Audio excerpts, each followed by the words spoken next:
Hello दोस्तों, मैं सुरेंद्र मौर्य आपका स्वागत करता हूं सुरेंद्र मैथ फॉर पढ़ने के यूट्यूब चैनल में। आज के इस वीडियो में दोस्तों हम लोग जो है यूपीएससी की जो यानी वैकेंसी आने वाली है उसको ध्यान में रखते हुए हम लोग जो है मूल विधि का प्रैक्टिस सेट कर रहे हैं।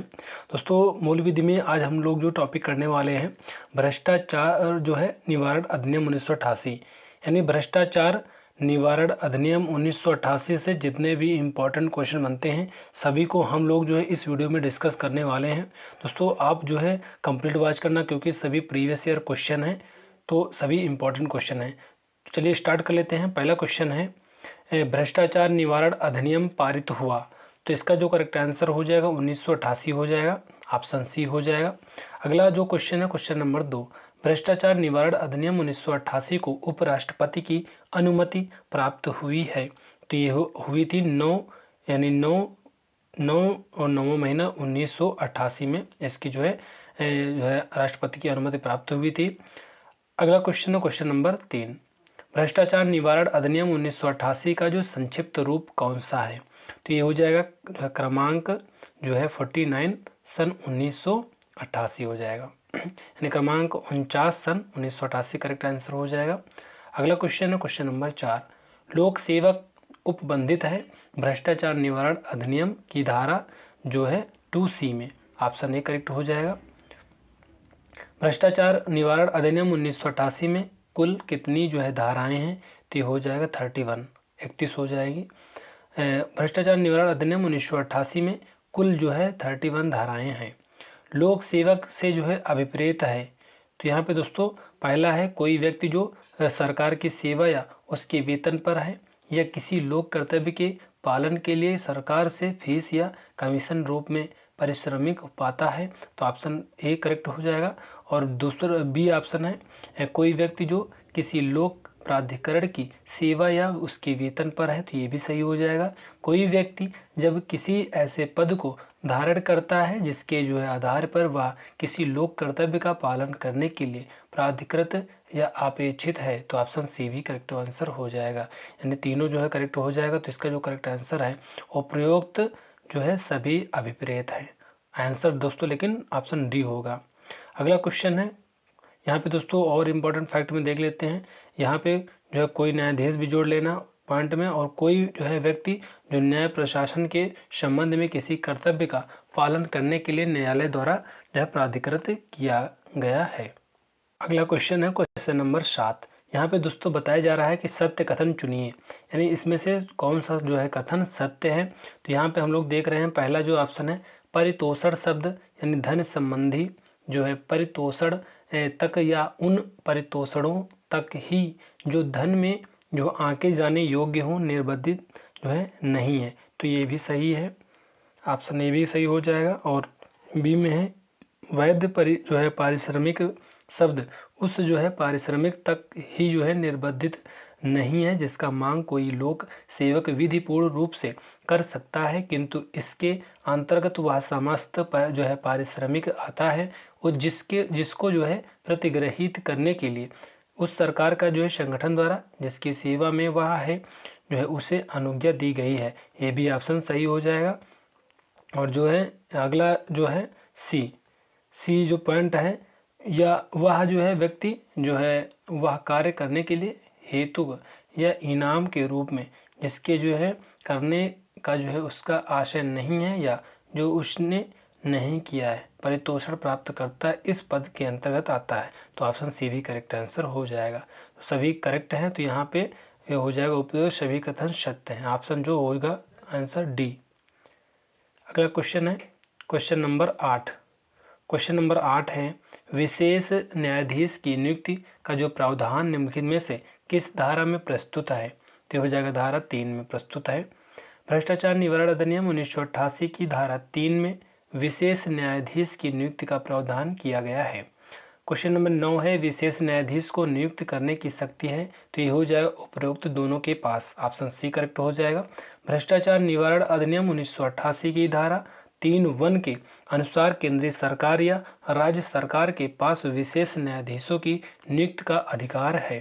क्वेश्चन नंबर 10 है कोई व्यक्ति जो है भ्रष्टाचार निवारण अधिनियम के अधीन विशेष न्यायाधीश के रूप में नियुक्त होने के लिए तब तक जो है अर्हित नहीं होगा, तो इसका जो करेक्ट आंसर हो जाएगा ऑप्शन ए, जब तक कि वह दंड प्रक्रिया संहिता के अधीन सेशन न्यायाधीश या अपर सेशन न्यायाधीश या सहायक सेशन न्यायाधीश नहीं है या नहीं रहा है। तो ऑप्शन ए करेक्ट आंसर हो जाएगा। अगला क्वेश्चन है क्वेश्चन नंबर 11, विशेष न्यायाधीश अपराध का जो है विचारण जो है दिन प्रतिदिन के आधार पर करेगा। यह प्रावधान है भ्रष्टाचार निवारण अधिनियम 1988 की धारा जो है 4(4) में। धारा 4(4) जो है करेक्ट आंसर हो जाएगा। भ्रष्टाचार निवारण अधिनियम 1988 की धारा 4 के जो है चौथे भाग के अनुसार विशेष न्यायाधीश अपराध का जो है विचारण दिन प्रतिदिन के आधार पर करेगा।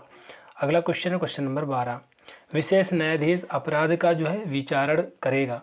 तो ये हो जाएगा ऑप्शन बी, दिन प्रतिदिन हो जाएगा। विशेष न्यायाधीश के जो है अधिकार भ्रष्टाचार निवारण अधिनियम 1988 की किस धारा में उपबंधित है। तो ये हो जाएगा ऑप्शन डी, धारा 5। विशेष न्यायाधीश की शक्तियां व जो है प्रक्रिया का उपबंध किस धारा में किया गया है। तो ये हो जाएगा धारा 5 में। क्या जो है विशेष न्यायाधीश द्वारा किसी जो है अपराधी को जो है क्षमादान दिया जा सकता है। हाँ, क्षमादान दिया जा सकता है।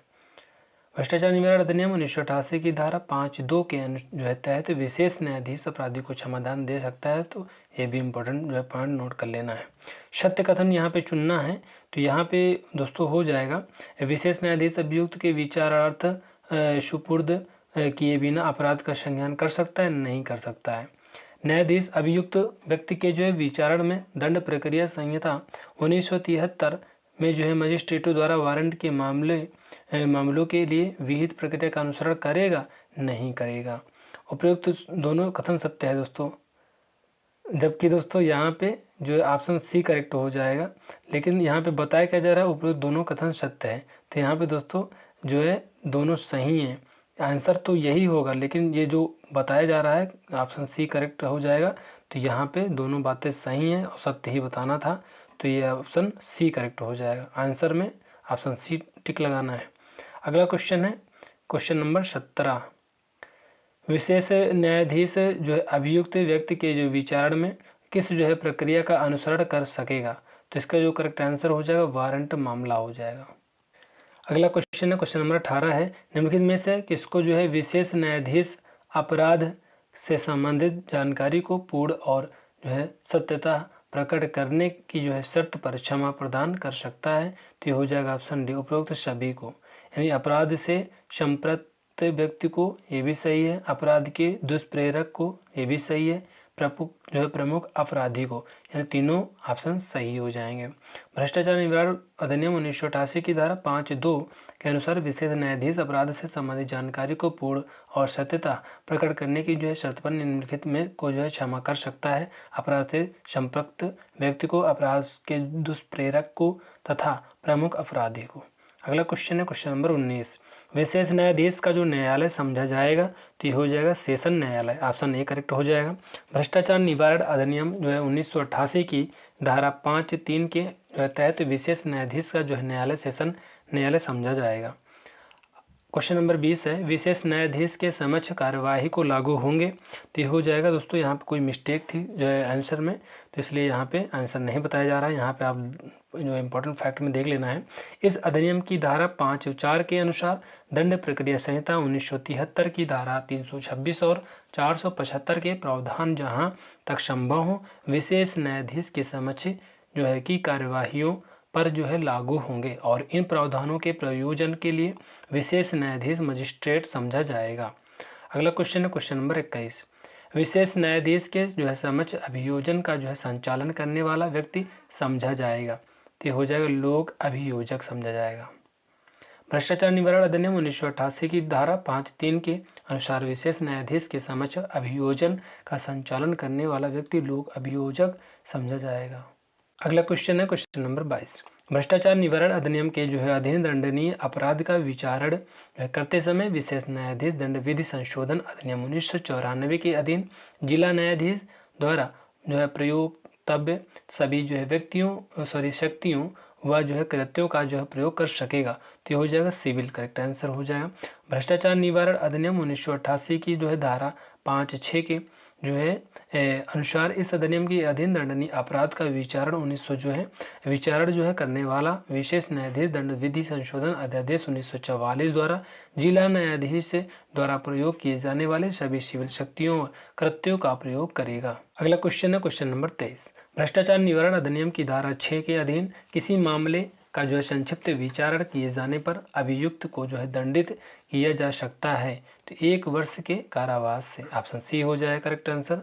भ्रष्टाचार निवारण अधिनियम 1988 की धारा 6 के अधीन किसी मामले का संक्षिप्त विचारण जो है किए जाने पर अभियुक्त को 1 वर्ष के कारावास से दंडित किया जा सकता है। विशेष न्यायाधीश की जो है संक्षिप्त विचारण करने की शक्ति का जो है प्रावधान भ्रष्टाचार निवारण अधिनियम की जो है किस धारा में विहित है तो हो जाएगा धारा 6 में। अगला क्वेश्चन है क्वेश्चन नंबर 25। विशेष न्यायाधीश के जो है द्वारा विचारण के दौरान पारित किए गए जो है किन आदेशों के विरुद्ध कोई अपील नहीं होगी तो ये दोस्तों ऑप्शन हो जाएगा डी ऑप्शन। 1 मास से अनधिक के कारावास का और जो है 2000 रुपये से अनधिक का जुर्माना तो ऑप्शन डी करेक्ट हो जाएगा। अगला क्वेश्चन है क्वेश्चन नंबर 26। भ्रष्टाचार निवारण अधिनियम की जो है धारा 7 के अनुसार किसी जो है लोक सेवक द्वारा रिश्वत लेने का जो है दोषी पाए जाने पर उसे अधिकतम सजा हो सकती है तो हो सकती है 7 वर्ष की। भ्रष्टाचार निवारण अधिनियम की जो है 1988 अधिनियम की जो है 1988 धारा 7 के अनुसार किसी लोक सेवक द्वारा जो है रिश्वत लेने का जो है दोषी पाए जाने पर उसे अधिकतम 5 वर्ष की सजा हो सकती है। मधुकर भास्कर राव जोशी बनाम स्टेट ऑफ जो है महाराष्ट्र का जो है वाद भ्रष्टाचार निवारण अधिनियम की जो है किस धारा से संबंधित है ये हो जाएगा धारा 7। धारा 7 करेक्ट आंसर हो जाएगा। भ्रष्टाचार निवारण अधिनियम की जो है धारा 7 के अधीन अपराध होने के लिए निम्न में से कौन सा जो है तत्व आवश्यकता नहीं है तो इसका जो करेक्ट आंसर हो जाएगा ये दोस्तों ऑप्शन हो जाएगा सी ऑप्शन। भ्रष्टाचार निवारण अधिनियम 1988 की धारा 7 के जो है अधीन अपराध होने के लिए इनाम या टिप जो है प्राप्त करना आवश्यक तत्व नहीं है। अपराध और जो है शक्तियों का जो उपबंध भ्रष्टाचार निवारण अधिनियम के किस अध्याय में किया गया है तो ये हो जाएगा अध्याय 3 में। अपराध और शक्तियों का जो उपबंध भ्रष्टाचार निवारण अधिनियम 1988 के अध्याय 3 में जो धारा 7 से 16 तक में वर्णित है। लोक सेवक जो है द्वारा जो है पदीय जो है कार्य के लिए वैध पारिश्रमिक से भिन्न पारितोषण लिए जाने की जो है दशा में दंड हो सकेगा तो इसका जो करेक्ट आंसर हो जाएगा कारावास से जिनकी जो है अवधि 3 वर्ष से कम नहीं होगी किंतु 7 वर्ष तक जो है हो सकेगी और जुर्माने से भी दंडनीय होगा। ऑप्शन ए करेक्ट हो जाएगा। अगला क्वेश्चन है क्वेश्चन नंबर 31। एक जो है लोक सेवक द्वारा किसी जो है आधिकारिक कार्य करने के लिए रिश्वत लेने पर जो है सजा का प्रावधान खालिस्तान के तहत किया गया है तो इसका जो करेक्ट आंसर हो जाएगा भ्रष्टाचार निवारण अधिनियम 1988 की धारा 7 में। अगला क्वेश्चन है क्वेश्चन नंबर 32। लोक सेवक पर जो है भ्रष्ट या अवैध साधनों द्वारा असर डालने के लिए परितोषण लेने का जो उपबंध किस धारा में विहित है ये हो जाएगा धारा 7A में। भ्रष्टाचार निवारण अधिनियम 1988 की जो है धारा 7A के अनुसार जो कोई भ्रष्ट या अवैध साधनों द्वारा लोक सेवक पर जो है असर डालने के लिए परितोषण लेगा वह ऐसी अवधि के कारावास से जो 3 वर्ष से कम नहीं होगा किंतु जो है 7 वर्ष तक हो सकता है दंडनीय होगा और जुर्माने से भी दंडनीय होगा। अगला क्वेश्चन है क्वेश्चन नंबर 33। क्वेश्चन नंबर 33 है लोक सेवक पर जो है भ्रष्ट या अवैध साधनों द्वारा जो है असर डालने के लिए परितोषण पर जो है दंडित किया जा सकेगा तो इसका जो करेक्ट आंसर है ये दोस्तों हो जाएगा ऑप्शन जो है ए। उपयुक्त जो है प्रश्न की व्याख्या करना है तो यहाँ पे अगला क्वेश्चन है लोक सेवक पर जो है व्यक्ति को जो है असर डालने के लिए परितोषण को लेने के उपबंध भ्रष्टाचार निवारण अधिनियम के किस धारा में विहित है तो ये हो जाएगा धारा 7A में। अगला जो क्वेश्चन है क्वेश्चन नंबर 35। लोक सेवक जो द्वारा धारा 8 या धारा 9 में परिभाषित अपराधों के जो है दुष्प्रेरण के लिए जो है कितना दंड हो सकेगा तो ये हो जाएगा 3 वर्ष से कम नहीं तथा 7 वर्ष हो सकेगा। भ्रष्टाचार निवारण अधिनियम 1988 की धारा 12 के जो है अनुसार जो कोई इस अधिनियम के जो है अधीन दंडनीय इसी अपराध का दुष्प्रेरण करेगा वह कारावास से जिसकी अवधि 3 वर्ष से कम नहीं और 7 वर्ष तक हो सकेगी दंडित किया जाएगा और जुर्माने से भी जो है दंडित किया जाएगा। आय के जो है ज्ञात स्रोत से अभिप्रेत है, तो ये हो जाएगा वैध स्रोतों से प्राप्त आय। भ्रष्टाचार निवारण अधिनियम 1988 की धारा 13 के जो है अनुसार आय के जो है ज्ञात स्रोत से अभिप्रेत है, वैध स्रोतों से प्राप्त आय धारा 13(1) के जो है स्पष्टीकरण के अनुसार। अगला क्वेश्चन है क्वेश्चन नंबर 37। कोई लोक सेवक जो आपराधिक जो है औचार करेगा वह दंडनीय होगा, तो ये हो जाएगा 4 वर्ष से कम नहीं, जो 10 वर्ष तक हो सकेगी कारावास से। अगला क्वेश्चन है क्वेश्चन नंबर 38। यहाँ पे दोस्तों क्वेश्चन नंबर 38 है, सूची 1 को जो है सूची 2 से जो है मिलाना है। तो लोग इसका जो करेक्ट आंसर हो जाएगा दोस्तों, ये दोस्तों ऑप्शन ए हो जाएगा 1 2 3 4। यानी जो है लोक सेवक द्वारा जो आपराधिक औचार ये धारा 13 में है, और संक्षिप्त विचारण करने की शक्ति ये धारा 6 में है। विशेष न्यायाधीशों की नियुक्ति का अधिकार ये धारा 3 में है। विशेष न्यायाधीश के अधिकार एवं प्रक्रिया का जो है यहाँ पे धारा 5 में है। तो अगला क्वेश्चन देख लेते हैं क्वेश्चन नंबर 39। प्रयत्न के लिए दंड का जो प्रावधान भ्रष्टाचार निवारण जो अधिनियम की जो है किस धारा में जो है किया गया है, तो ये हो जाएगा धारा 15 में। प्रयत्न के लिए दंड का जो प्रावधान भ्रष्टाचार निवारण अधिनियम 1988 की धारा 15 में वर्णित किया गया है। यहाँ पे दोस्तों फिर से सूची 1 को सूची 2 से मिलाना है। तो एक तरफ धाराएं दी गई हैं और एक तरफ जो है सूची जो है यहाँ पे दिया गया है दंड। तो इसका जो करेक्ट आंसर हो जाएगा ऑप्शन ए हो जाएगा। 1 2 3 4 ये भी हो जाएगा दोस्तों। तो यहाँ पे हम लोग देख लेते हैं, ये धारा 15 में क्या है, तो ये 5 वर्ष की अवधि तक का जो है कारावास और जुर्माना है। धारा 13 में क्या है, तो 4 वर्ष से कम नहीं, किंतु जो 10 वर्ष तक की हो सकेगी और जुर्माना भी है।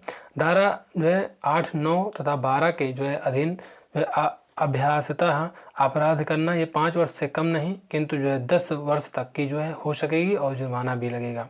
धारा 7 में है 3 वर्ष से कम नहीं, जो 7 वर्ष तक हो सकेगी तक जो है जुर्माना भी है। अगला क्वेश्चन है क्वेश्चन नंबर 41। भ्रष्टाचार निवारण अधिनियम के अधीन अपराधों का अन्वेषण किस अध्याय में दिया गया है, तो हो जाएगा 4 अध्याय में दिया गया। अगला क्वेश्चन है क्वेश्चन नंबर 42। अन्वेषण करने के लिए निम्नलिखित में से प्राधिकृत व्यक्ति कौन है, तो यहाँ पे ऑप्शन दिए गए हैं। तो इसका जो करेक्ट आंसर हो जाएगा जो है दोस्तों सभी हो जाएगा। दिल्ली विशेष पुलिस स्थापन की जो है दशा में पुलिस निरीक्षक, ये भी सही है। मुंबई कोलकाता मद्रास और अहमदाबाद के महानगरीय क्षेत्र में और दंड प्रक्रिया संहिता 1973 की धारा 8 की जो है उपधारा 1 के अधीन इस रूप में अधिसूचित किसी जो है अन्य क्षेत्र में सहायक पुलिस आयुक्त, यहाँ भी सही हो जाएगा। अन्यत्र उप पुलिस अधीक्षक या जो है समतुल्य रैंक का जो है पुलिस अधिकारी, ये भी सही हो जाएगा। तो इसका जो करेक्ट आंसर है ये डी हो जाएगा, उपयुक्त सभी।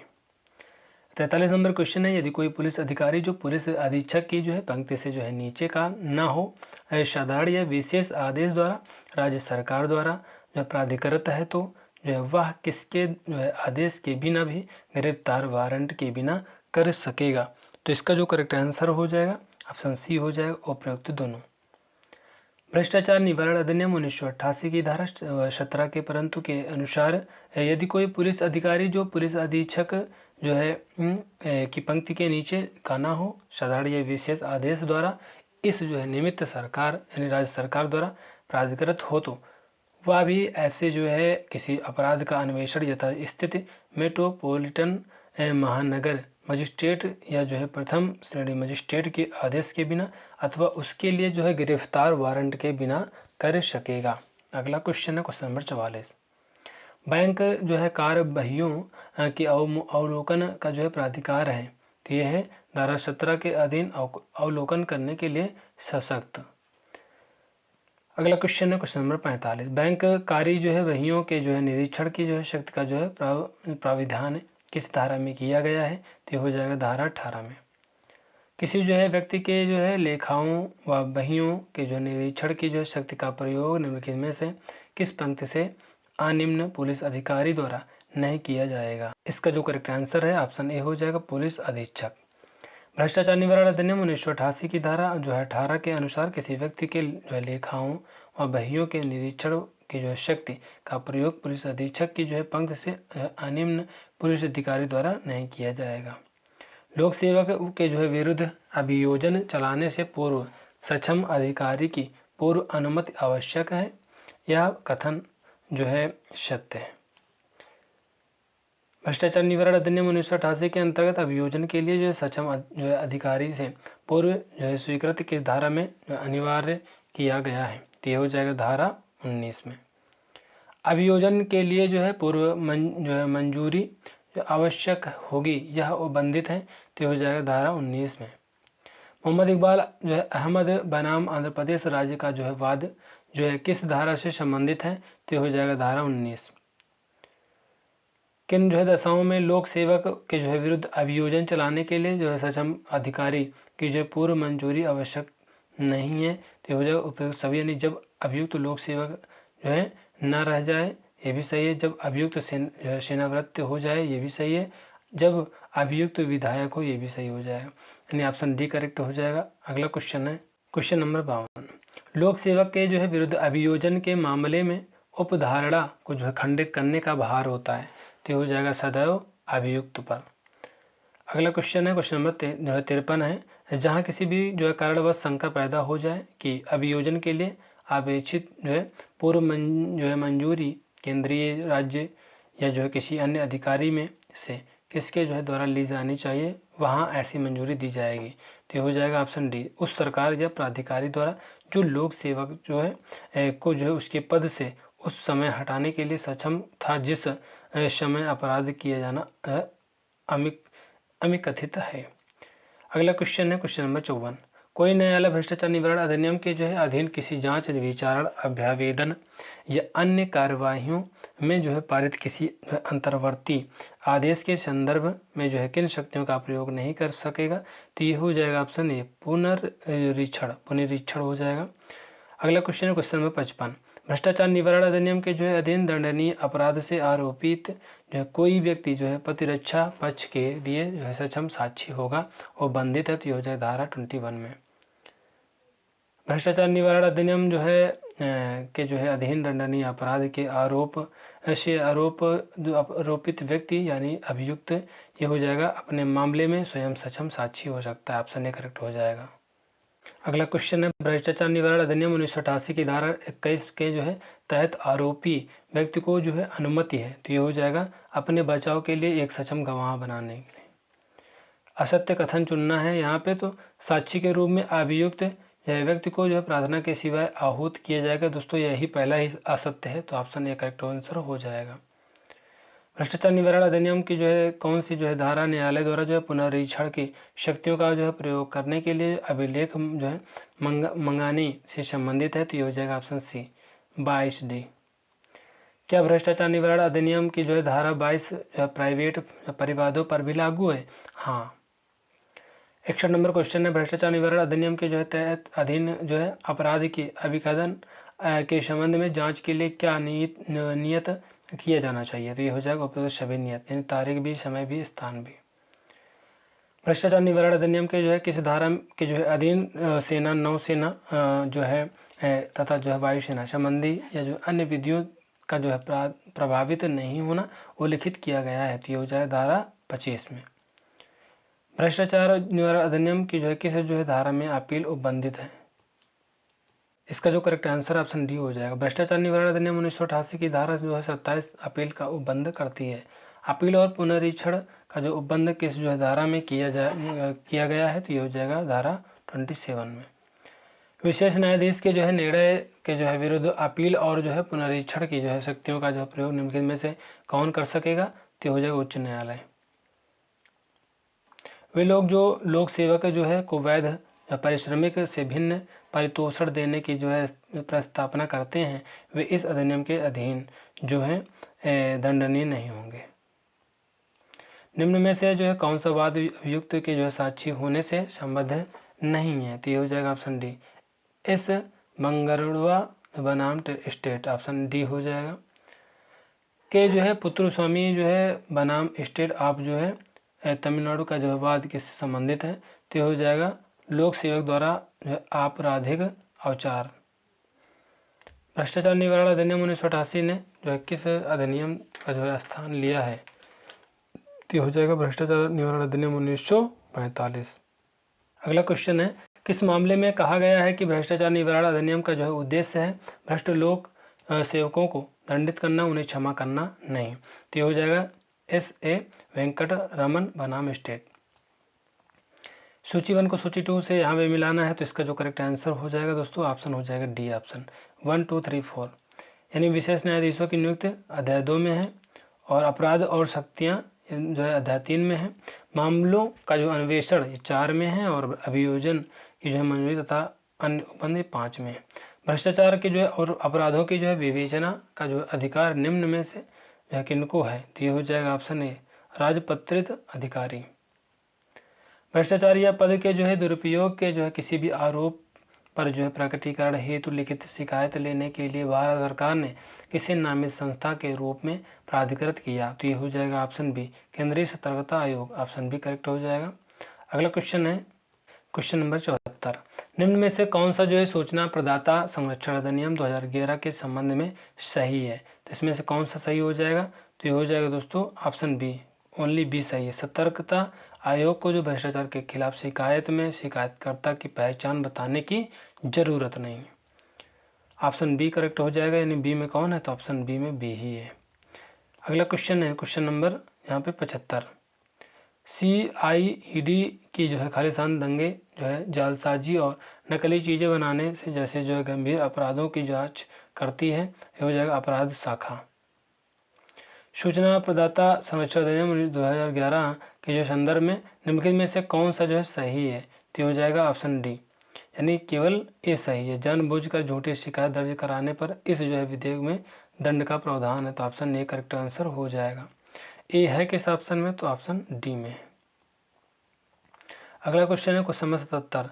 जनप्रतिनिधित्व अधिनियम 1951 की जो धारा 123 के जो है तहत निम्नलिखित में से कौन सा जो है एक भ्रष्ट आचरण है, तो चुनाव के जो है खर्चों के बारे में असत्य विवरण देना, निर्वाचन में जीत की जो है संभावना बढ़ाने के लिए सरकार नौकरों से सहायता लाभ लेने का प्रयत्न करना। इसका जो करेक्ट आंसर हो जाएगा ऑप्शन ए हो जाएगा, ए भी दोनों है।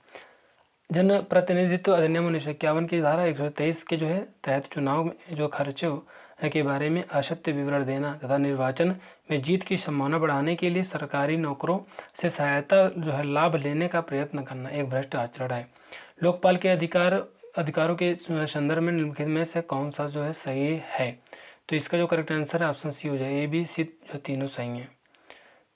लोकपाल के जो है अधिकार के जो संदर्भ में लोकपाल के जो है पास केंद्रीय जो है जांच ब्यूरो के तलाशी और जब्ती करने के लिए प्राधिकृत करने का जो अधिकार है। CBI को जो है खोजबीन तथा जो है जब्ती के जो लिए अधिकृत करने का अधिकार है और लोकपाल को जो भ्रष्टाचार के आरोप से जुड़े सरकार नौकर के तबादले अथवा जो निलंबन की जो है सिफारिश करने का अधिकार है।